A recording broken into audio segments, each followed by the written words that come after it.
Bismillahirrahmanirrahim.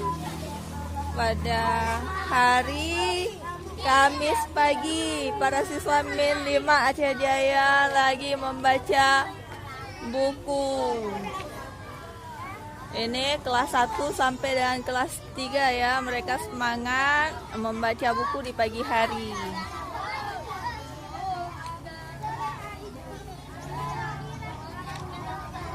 Abang Nuril.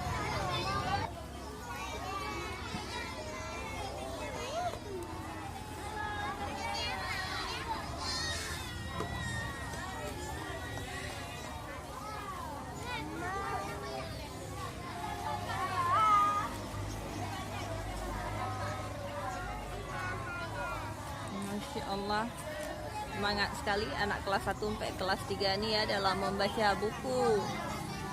Mudah-mudahan lancar